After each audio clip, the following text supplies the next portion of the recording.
Hi friends, இன்றைக்கி readymade முறுக்கு மாவில் கார முறுக்கு எப்படி செய்கிறதுன்னு பார்க்க போகிறோம். வாங்க பார்க்கலாம். ரெடிமேடு முறுக்கு மாவு பாக்கெட்டு இது 1/2 கிலோ இருக்குது. இதுக்கு பொருளெல்லாம் எவ்வளோ போட்டுக்கலான்னு பார்த்துக்கலாம். இப்போ பொட்டுக்கல்ல நான் 100 எடுத்திருக்கேன். 1/2 கிலோவுக்கு 100 பொட்டுக்கல்ல போடுங்க போதும்.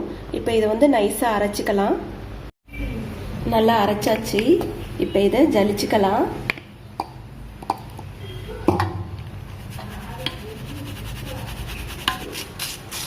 நல்லா இது மாதிரி ஜலிச்சிருங்க. இது மாதிரி நல்லா சாஃப்டாக அரைச்சிக்கோங்க.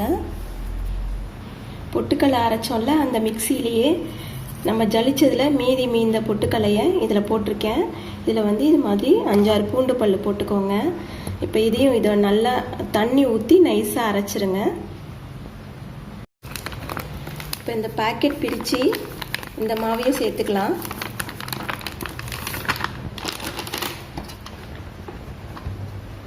இது மாதிரி ஜலிச்சுட்டு சேர்த்துக்கோங்க.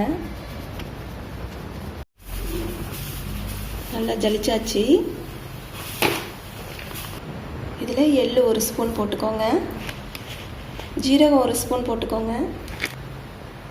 மிளகாத்தூள் 1 ஸ்பூன் போட்டுக்கோங்க. பெருங்காயம் 1/2 ஸ்பூன் போட்டுக்கோங்க.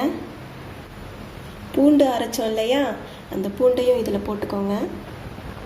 நல்லா நேகாக அரைச்சிக்கோங்க பூண்டு. உப்பு தேவையான அளவு போட்டுக்கோங்க. நான் இந்த ஸ்பூனில் 3/4 ஸ்பூன் போடுறேன். இதில் இப்போ லைட்டாக தண்ணி ஊற்றி கரைச்சிக்கணும். நல்லா கரைச்சாச்சு. இப்போ இதில் ஊற்றிக்கலாம். இப்போ இதெல்லாம் நல்லா கலந்துருங்க.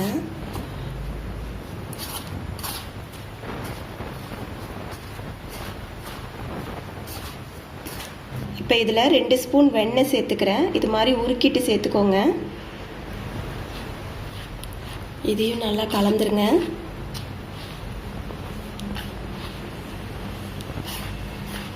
இப்போ லைட்டாக தண்ணியை தெளித்து பிசைங்க.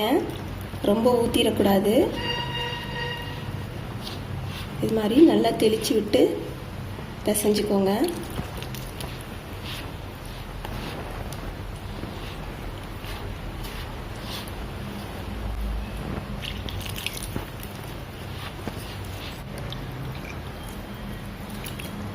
வெண்ணெய் இல்லாட்டி நெய் கூட ஊற்றிக்கலாம். நெய் ஒரு 2-3 ஸ்பூன் ஊற்றிக்கோங்க. நெய்யும் இல்லைன்னா எண்ணெய் காய வச்சு அதையும் இதில் ஊற்றிக்கலாம். நல்லா இது மாதிரி சாஃப்டாக பிசைஞ்சுக்கோங்க. இந்த மாதிரி சாஃப்டாக இருக்கட்டும். அப்போ தான் நமக்கு புளியறதுக்கு நல்லாயிருக்கும். ரொம்ப கெட்டியமாக பிசைஞ்சிங்கன்னா முறுக்கு சுற்றும் போது முறுக்கு உடஞ்சி உழுகும். அதனால் ரொம்ப கெட்டியமாக பிசையக்கூடாது. இது மாதிரி ரொம்பவும் தண்ணியாகவும் போயிடக்கூடாது. இந்த அளவு இருக்கணும். இந்த மாதிரி சாஃப்டாக இருக்கணும். இப்போ இதில் நம்ம முறுக்கு சுட காய வைப்போம் இல்லையா எண்ணெய், அது 1/2 கரண்டி ஊற்றிக்கோங்க.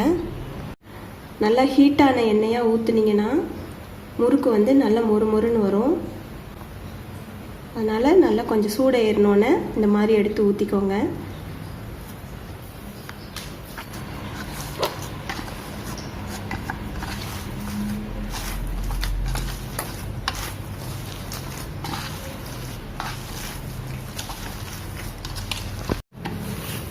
நல்லா பிசைஞ்சாச்சு. இப்போ முறுக்கு சுட ஆரம்பிச்சிடலாம். இது மாதிரி ஒரு கரண்டியில் லைட்டாக எண்ணெய் வச்சு இது மாதிரி முழுசும் தேய்ச்சிருங்க. இதில் தான் இப்போ முறுக்கு சுற்றி நம்ம எண்ணெயில் போட போகிறோம். எண்ணெய் நல்லா காஞ்சிருச்சான்னு பார்க்குறதுக்கும் கொஞ்சமாக எடுத்து இப்படி போட்டு பாருங்கள். அது உடனே இது மாதிரி மேலே வந்துருச்சுன்னா எண்ணெய் நல்லா நான் இந்த அச்சு போட்டுக்கிறேன். இது தேன்குழல் அச்சு.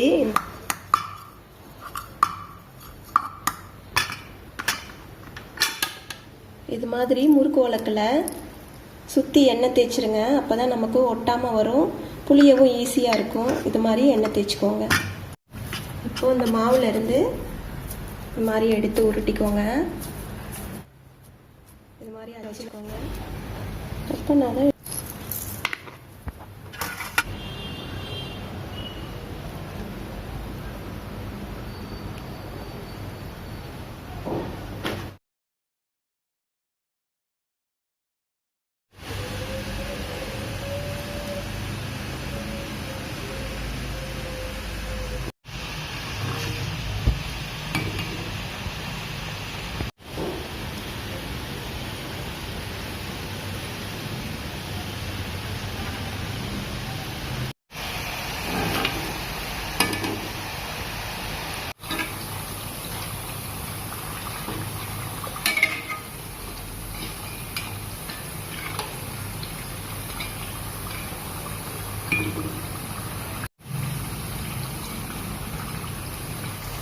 ஸ்டவ் வந்து ரொம்ப லோ ஃப்ளேமில் வச்சிடாதீங்க, கொஞ்சம் மீடியமாக வச்சுக்கோங்க, அப்போ தான் கொஞ்சம் வேகும்.